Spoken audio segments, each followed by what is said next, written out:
نحمده ونصلي على رسوله الكريم اما بعد فاعوذ بالله من الشيطان الرجيم بسم الله الرحمن الرحيم رب اشرح لي صدري ويسر لي امري واحلل عقدة من لساني يفقهوا قولي رب زدني علما۔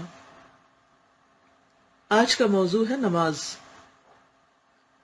نماز خدا کی عبادت ہے، وہ روزانہ 5 وقت کے لیے فرض ہے۔ جماعت کے ساتھ نماز کی ادائیگی کے لیے اس کا انتظام مسجدوں میں کیا جاتا ہے۔ نماز میں سب سے پہلے وضو کیا جاتا ہے۔ چہرہ اور ہاتھ اور پاؤں کو پانی سے دھو کر نمازی اپنے اندر اس احساس کو جگاتا ہے کہ وہ ہمیشہ پاکیزہ زندگی گزارے گا۔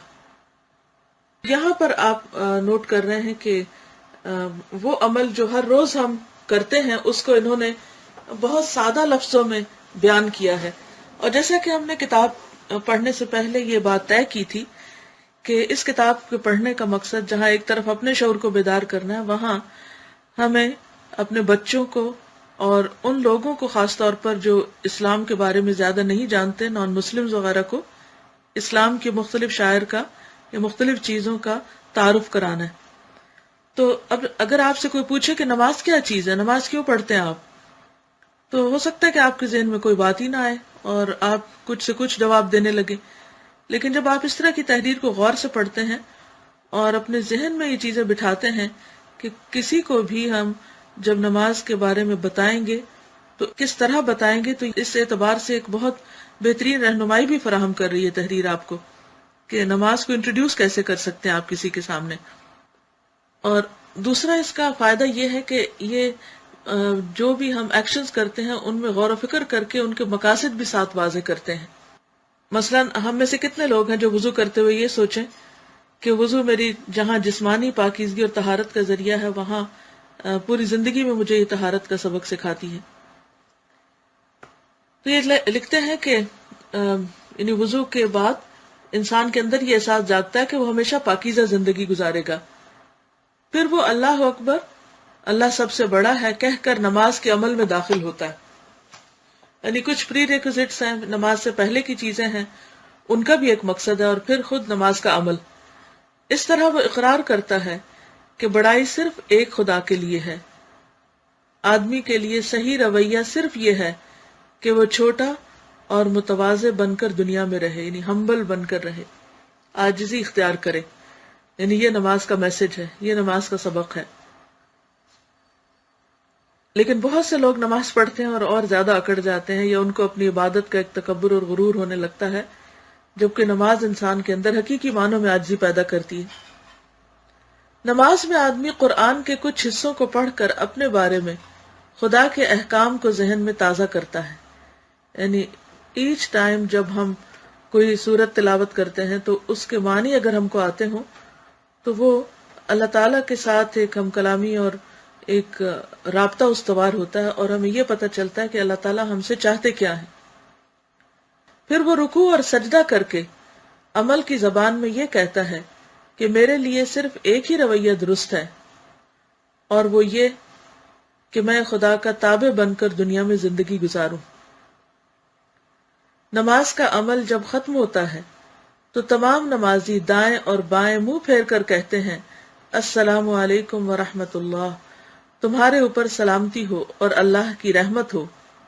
یہ اس بات کا اعلان ہے کہ نماز کے ذریعے تربیت پا کر اب تمام نمازی اس طرح دنیا میں داخل ہو رہے ہیں کہ ان کے دل میں دوسروں کے لیے رحمت اور امن کے سوا کوئی دوسرا جذبہ نہیں، یعنی وہ سب کے لیے سلامتی کا پیغام ہے۔ اور یہ کتنی خوبصورت بات ہے اسلام کی پہچان کرانے کے لیے تمام لوگوں کو کہ دن میں 5 نمازوں کے اندر کئی بار ہم یہ سلام دائیں اور بائیں ہر طرف کرتے ہیں، اور اگر کوئی شعوری نماز پڑھے تو وہ اپنے اندر بھی ایک سکون پائے گا اور دوسروں کے لیے بھی ایک سلامت انسان بنے گا، یعنی سلامتی کا پیغام لے کر نکلے گا۔ وہ سماج کا امن پسند ممبر بن کر رہیں گے، وہ کسی کے ساتھ بدخواہی کا عمل نہیں کریں گے، یعنی کسی کو اپنی زبان اور اپنے ہاتھ سے تکلیف نہیں دیں گے۔ اور یہی حقیقی دین ہے اور یہی عملی نماز ہے۔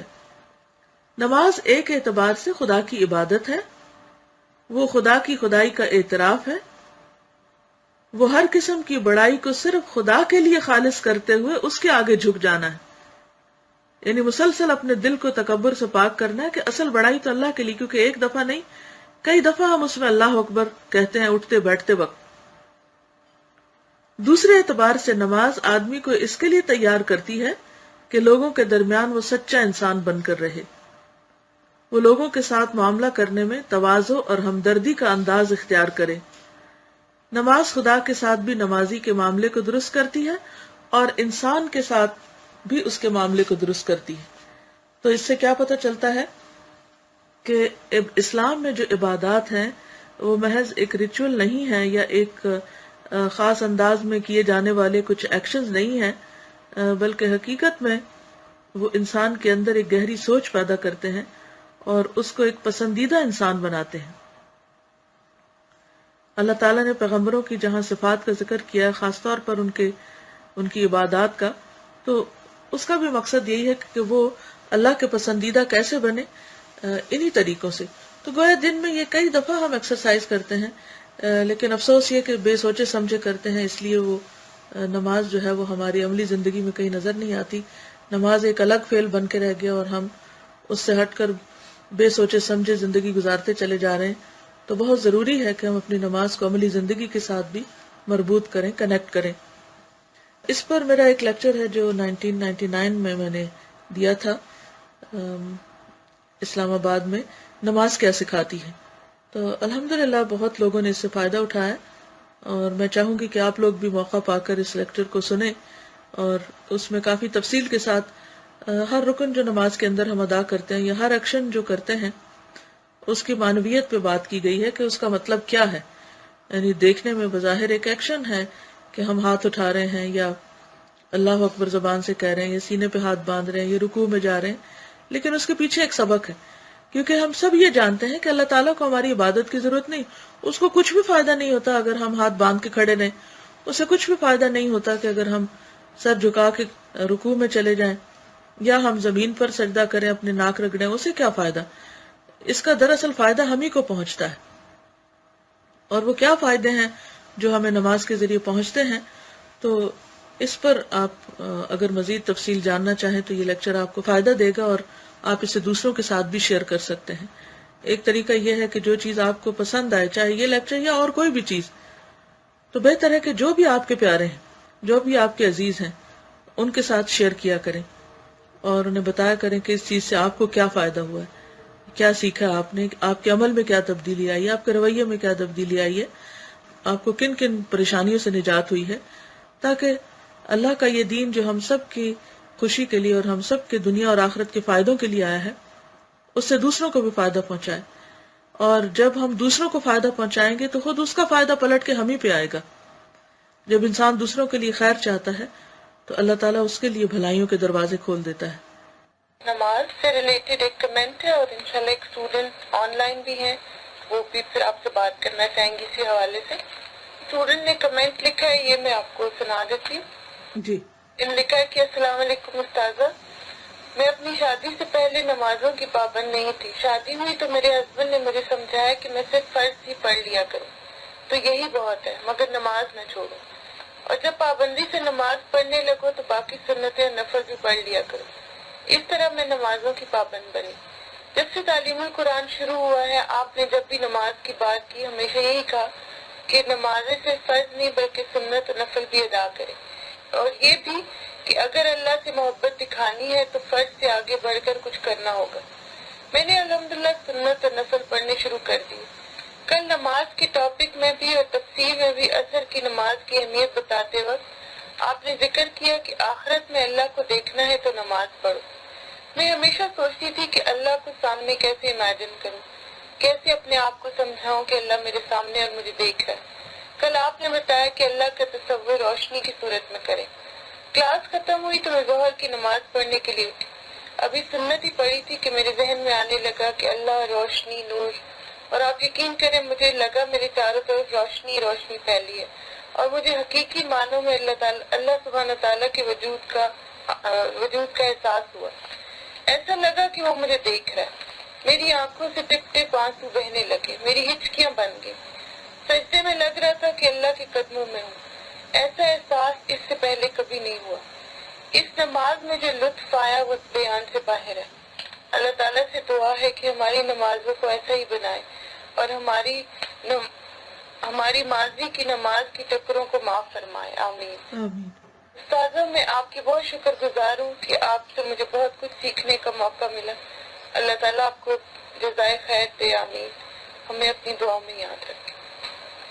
جزاک اللہ خیرن. اللہ تعالیٰ آپ کو بھی بہت جزا دے کہ آپ نے ہم سب کو ریمائنڈر کرا دیا، کیونکہ ہم سب کے اوپر کیفیات گزرتی رہتی ہیں. کبھی ایسا ہوتا ہے کہ نماز بہت اچھی ہو جاتی ہے، کبھی ایسا بھی ہوتا ہے کہ انسان مختلف چیزوں سے گھبرا کے اس کیفیت میں نہیں رہتا. تو ایسی باتیں اگر ایک دوسرے کو ہم یاد کراتے رہیں تو پھر سے ایمان بڑھنے لگتا ہے. اللہ تعالیٰ آپ کو بھی اس کی بہترین جزا عطا کرے. آمین. آمین. جی استاذہ، یہ ایک اسٹوڈنٹ آن لائن ہے. جی جی آپ بولیے. السلام علیکم استاذہ. وعلیکم السلام. ہم اسمینہ بول رہے ہیں وسکونسن سے. جی لیکچر آپ کا نماز پہ جو سنا اس سے ہم کو یاد آیا کہ کتنی بار جو ہے میری نمازیں بالکل میکینکل ہوتی ہیں. جیسا آپ نے فرمایا تھا کہ نماز میں جو ہے ہمبلنس آنا چاہیے اور اس کے بعد ہمیں جو ہے پراؤڈ یا پرائڈ نہیں ہونا چاہیے. اور کتنی بار نماز پڑھنے کے بعد بھی ہم سوچتے ہیں کہ کس طرح پھر غرور کیریکٹر میں رہتا ہے یا پرائڈ رہتا ہے، یہ کس طرح سے ہو سکتا ہے. پھر ریئلائزیشن ہوا کہ ہماری نماز ہی شاید سیدھی نہیں ہے. اور فرسٹ ٹائم مطلب مجھے ریکگنائز ہوا کہ نماز جو ہے ہمیں کمپلیٹ ہمبلنس لانا چاہیے. اور الحمدللہ اور آپ نے جو یہ بھی کہا تھا کہ نماز کے بعد جو ہے نا کہ ہمارا یہ انٹینشن ہونا چاہیے سلام کرنے کے بعد کہ ہم ساری طرف پیس اور سلامتی پھیلائیں، ہر طرف جہاں بھی جائیں. جزاک اللہ خیر استاذہ. بس ہم کوشش کریں کہ ہماری نماز جو ایک عملی فعل ہو انشاءاللہ تعالیٰ. اور بہت بہت جزاک اللہ خیر. وإیاکم. شکریہ آپ کے بھی ریمائنڈر کا، کیونکہ نماز واقعی ایک سلامتی کا پیغام ہے، لیکن ہم بہت کم اس پہ سوچتے ہیں. اللہ تعالیٰ سے دعا ہے کہ واقعی وہ ہمارے ہاتھ اور زبان اور ہر ایکشن سے دوسروں کو محفوظ رکھے. اللہ تعالیٰ ہم سب سے راضی ہو اور ہمیں بہترین عمل کی توفیق عطا فرمائے اور واقعی نماز ہماری عملی زندگی میں داخل ہو جائے. وآخر دعوانا ان الحمد للہ رب العالمین.